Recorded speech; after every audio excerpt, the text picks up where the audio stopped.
O dinheiro de plástico faz parte do dia a dia do consumidor. E quando, de repente, acontece o bloqueio indevido do cartão de crédito, é problema à vista.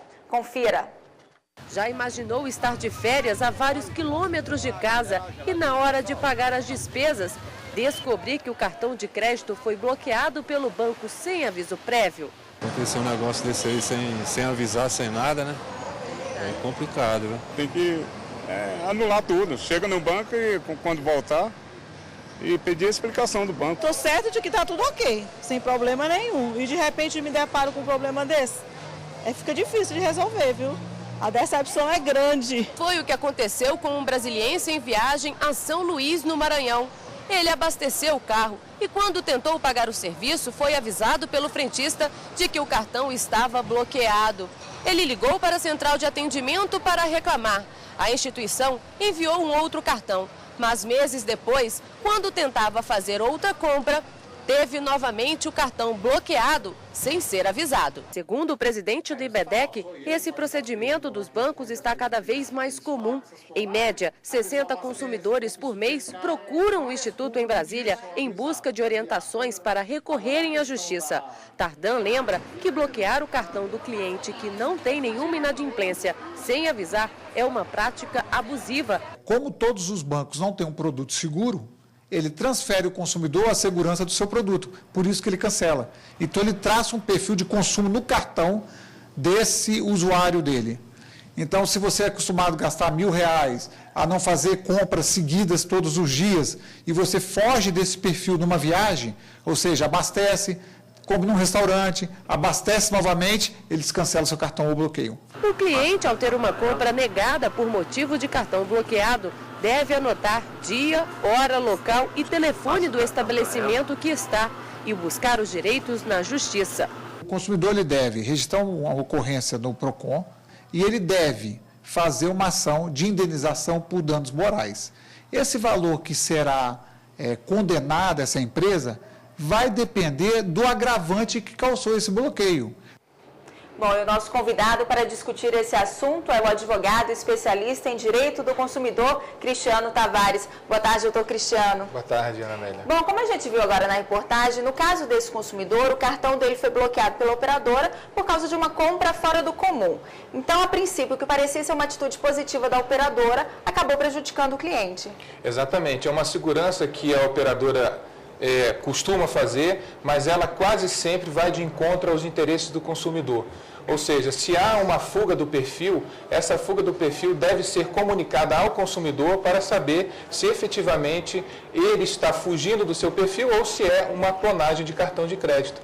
Então, a operadora é obrigada a comunicar previamente, no mínimo por telefone, antes de fazer o bloqueio. Pois é, até mesmo nessa época de fim de ano é comum as pessoas fazerem muitas compras, utilizarem cartão de crédito e os mesmos virem a ser clonados. Quais serão as dicas de segurança para essas pessoas evitarem esse tipo de risco? A clonagem é muito difícil de ser evitada, mas o ideal é que não sejam repassadas senhas, nem anotadas as senhas em lugares de fácil acesso, em celulares ou dentro de carteiras, e também que não se utilize também senhas de fácil compreensão, como datas de aniversário e etc. Então. Agora, Cristiano, e quando bloqueia por conta da falta de pagamento? Quais são as regras das operadoras nesse caso? Vai depender do que está escrito no contrato específico de cada consumidor, mas a falta de pagamento dá o direito da operadora fazer a cobrança, uma cobrança de forma amigável e depois judicial, mas essa cobrança não pode ser abusiva, ele não pode ligar e deixar recado no trabalho do consumidor, ele deve fazer essa cobrança de forma razoável, ou seja, de forma equilibrada, e falando apenas com o consumidor. Mas, não havendo a resolução amigável, a operadora poderá sim ajuizar uma ação para a cobrança daquela dívida que está em atraso. Agora, essa empresa, ela pode fazer a cobrança. O consumidor pode se negar a atender as ligações, por exemplo?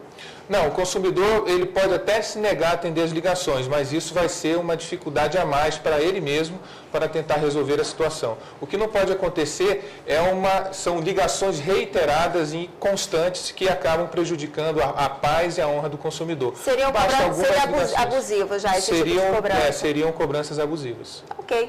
E vamos a uma pergunta sobre este tema feita nas ruas. Confira. Meu nome é Viviane, eu sou administradora E eu gostaria de saber o que deve ser feito para que as taxas de juros sejam cobradas de uma forma justa e correta. Então, doutora, a famosa taxa de juros. A taxa de juros, infelizmente, o consumidor tem muito pouco o que fazer para tentar efetivar uma taxa que seja justa e correta e equilibrada. Na verdade, cabe ao Poder Judiciário, ao Poder Legislativo, equacionar essa questão e, infelizmente, essa questão anda um pouco em aberto no Poder Judiciário. Nós temos hoje uma questão relativa a juros que fica totalmente dependente do contrato em que foi realizado com o consumidor e ainda em relação às taxas médias que são cobradas no Brasil. Então, analisando-se as taxas médias que são cobradas, e essa análise pode ser feita no Banco Central, e identificado que houve um acréscimo superior a 20% do valor em que foi constatado o custo da operação, o consumidor poderá reclamar. Não é uma fórmula muito simples, mas é importante até os colegas advogados, os próprios membros do Ministério Público e juízes que estão nos assistindo, façam valer a Lei 1521, no artigo 4º, na linha B, especificamente, que é uma lei que anda um pouco esquecida, que é a Lei de Crimes contra a Economia Popular. E ela fala que todos os juros cobrados acima de 20% do capital que foi emprestado é considerado abusivo. Ou seja, toda vez que a operadora de cartão de crédito ou mesmo o banco cobra um valor superior a 20% do próprio valor que ela pegou emprestado, ou seja, do custo que ela teve para pegar esse valor, é considerado abusivo e é considerado ilícito. Ok, temos mais uma dúvida sobre esse assunto. Meu nome é Cleonice, sou autônoma. Gostaria de saber se mesmo eu não usando o meu cartão de crédito, se eu sou obrigada a pagar a taxa de anuidade. Então, ela tem essa opção de não pagar a taxa de anuidade, mesmo não utilizando o cartão de crédito? Ela deve pagar a taxa de anuidade se ela concordou em pagar a taxa de anuidade no ato da contratação.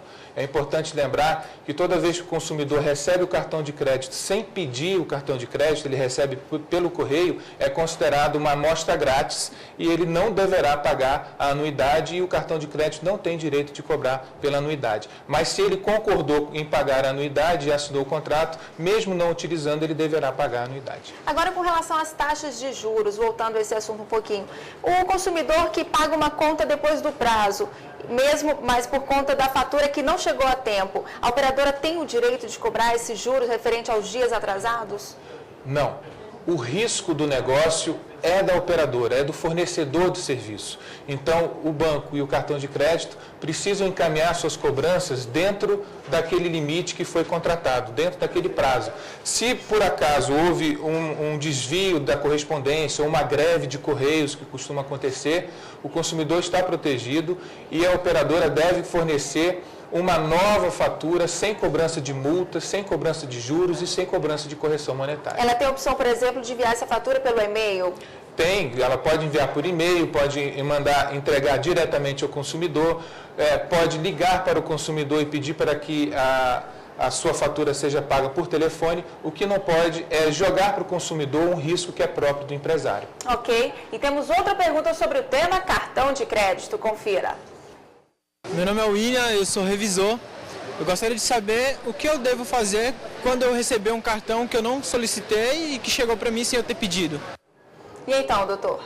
Bom, os cartões que não são solicitados, eles obviamente não geram nenhuma obrigação de pagamento de anuidade nem de utilização. O consumidor pode simplesmente inutilizar aquele cartão, rasgar, e é aconselhável que ele ligue para a operadora informando a sua negativa. Mas se ainda assim ele não quiser fazer nada, ele tem esse direito. Ele não é obrigado a sair do seu descanso ou das suas atividades para comunicar que não deseja o cartão. E se chegar na casa dele uma fatura cobrando a anuidade desse cartão, ele pode simplesmente se recusar a pagar? Ele pode se recusar a pagar e aí, nesse caso, é aconselhável que ele faça uma reclamação no PROCON ou procure o seu advogado para ajuizar uma ação de danos morais ou até mesmo de danos materiais cumuladamente. Agora, doutor Cristiano, com relação ao bloqueio do cartão de crédito, é necessário que a empresa, que a operadora, ela faça um aviso prévio ao consumidor. Quais são as regras para esse aviso prévio? Ele tem que ser por escrito? Pode ser por telefone? Como é? Isso vai depender também da forma em que foi contratado, vai depender do contrato específico. não havendo nada no contrato a respeito do prazo para o ajuizamento de ações ou de cobranças, ou até mesmo de bloqueio do cartão de crédito, é razoável que pelo menos a operadora comunique por telefone ao consumidor, se certifique que é de fato o consumidor que está atendendo o telefone e faça, ao menos, conceda um prazo razoável, dentro do princípio da razoabilidade da Constituição Federal, de 5 dias para que o consumidor coloque em dia suas contas. Agora, no ato do cancelamento do cartão, a operadora pode cobrar alguma taxa?